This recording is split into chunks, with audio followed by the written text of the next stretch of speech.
मैं प्रभु का आज के इस दिन के लिए मैं धन्यवाद करता हूं कि उसने हमें ये जिंदगी दी है। एक छोटा सा कलाम की चंगाई हमारा अधिकार है।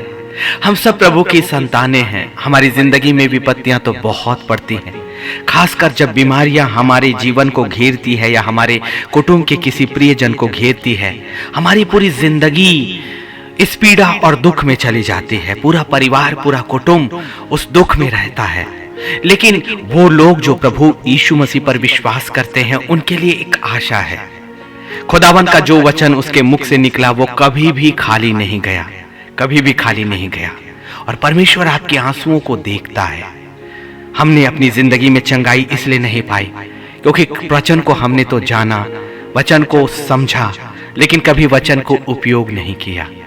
लेकिन भजन संहिता 34 उसका 19वां कुछ बातों को आपसे और मेरे सामने कहता है। वहां लिखा है, धर्मी पर बहुत सी विपत्तियां पड़ती तो है, परंतु यहोवा उसको उन सब से मुक्त करता है।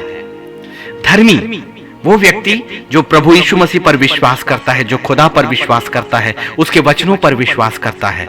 जितनों ने उस पर विश्वास किया, उसने उन्हें अपनी संतान होने का अधिकार दिया है। ये इफिसियों में खुदावन का कलाम कहता है। और यह अधिकार हमें किसी मांस और लोहू से अर्थात मनुष्यों से नहीं मिला है। और इसलिए वो जो उस पर विश्वास करते हैं वो उसकी संतान ठहराए जाते हैं। और धर्मी पर बहुत सी विपत्तियां पड़ती तो हैं, परंतु यहोवा उनको उन सब से मुक्त करता है। और ये वचन आपके और मेरे लिए पर्याप्त है कि चाहे हमारी जिंदगी में कितनी भी मुसीबतें पड़े, हर एक की लिस्ट आप बना लीजिए पूरी जिंदगी भर का, और उसे एक साथ इस वचन के साथ अपने परमेश्वर की वेदी के सामने डाल दीजिए। जो वचन मेरे खुदा के मुख से निकला है वो कभी भी खाली नहीं जाता। ये वचन है कॉन्ट्रैक्ट करने का, अपने परमेश्वर के साथ एक वाचा में बंधने का, जो भजन संहिता 34 और 19 है। यदि हम अपनी जिंदगी की सारी विपत्तियों को, अपने परिवार पर आने वाली सारी विपत्तियों को, चाहे वो बीमारियां हो, चाहे वो निर्धनता हो, चाहे वो तकलीफ हो, चाहे वो परिवार का बिखराव हो, चाहे वो भविष्य हो, वो सारी बातों को यदि हम इस खुदा के कलाम के अनुसार, इस कलाम से हम बांध कर अपने परमेश्वर के सामने रखें, तो उसका वचन ये वादा हमसे करता है, परंतु यहोवा उनको उन सब से मुक्त करेगा। जितने उस वचन पर विश्वास करते हैं, वचन उनके लिए पूरा होता है। इसलिए हमें डरना नहीं है। यदि बीमारियां हमारी जिंदगी में आई, यदि परेशानियां हमारी जिंदगी में आई, यदि असंभव चीजें ये कही गई, विश्वास करें कि वचन के द्वारा और विश्वास करने वाले के लिए सब कुछ हो सकता है। इसलिए भजन संहिता 107 और उसके 20 में खुदावन कहता है, वह अपने वचन के द्वारा उनको चंगा करेगा और जिस गड्ढे में वे पड़े हैं वो उससे उन्हें निकालता है। परमेश्वर का वचन हमारे लिए काफी है।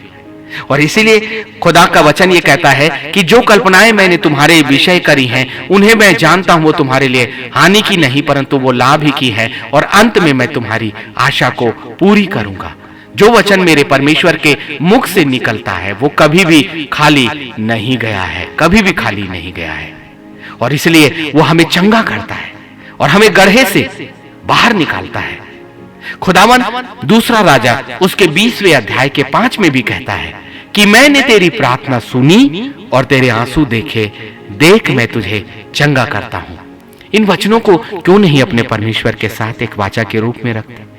अपनी प्रार्थनाओं के साथ, जो चंगाई की प्रार्थना आप करते हो, उनके साथ यदि खुदावन के इन जीवित वचनों को, उसकी वाचा को, उसके वादे को यदि हम साथ में रखते हैं, और फिर कहते हैं कि एक बिचवाई हमारा यीशु खुदावन तेरी पवित्र वेदी के दाहिने हाथ विराजमान है, और आपके वचन के अनुसार जो कुछ हम उस यीशु मसीह के नाम से मांगेंगे वो हमारे लिए हो जाएगा।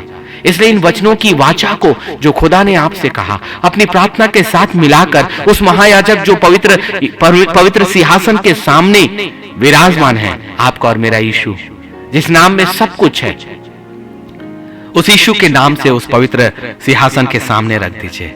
तब परमेश्वर यिर्मयाह 30 उसका 17 आपकी जिंदगी में पूरा करेगा। वह कहता है, मैं तेरा इलाज करके तेरे घावों को चंगा करूंगा। यहोवा की यही वाणी है। वो हमारा इलाज वो करेगा, हमारी जिंदगी की बीमारियों से वो हमें आजाद करेगा। न सिर्फ बीमारियां, परंतु हमारी जिंदगी की वो तमाम बातें जो हमें परेशान करती हैं, जो हमें पीड़ा देती हैं, जो हमें दुख और तकलीफ देती हैं, आपके साथ कोई इस संसार का कोई हो ना हो, खुदा और उसकी सेना और परमेश्वर के वचन की सुरक्षा आपके और मेरी जिंदगी के साथ हमेशा से है। क्यों नहीं अपनी चंगाई की प्रार्थनाओं में खुदा के इन सामर्थी वचनों को भी जोड़ें और पवित्र यीशु मसीह की मध्यस्थता, उसकी महायाजकी सेवकाई को हम ले लें और पवित्र वेदी के सामने खुदा के वचनों को रखें। चंगाई हमारा अधिकार है जो हमें खुदा की ओर से मिलती है और मिलती रहेगी। प्रभु हम सबको बहुत आयत की आशीष दे।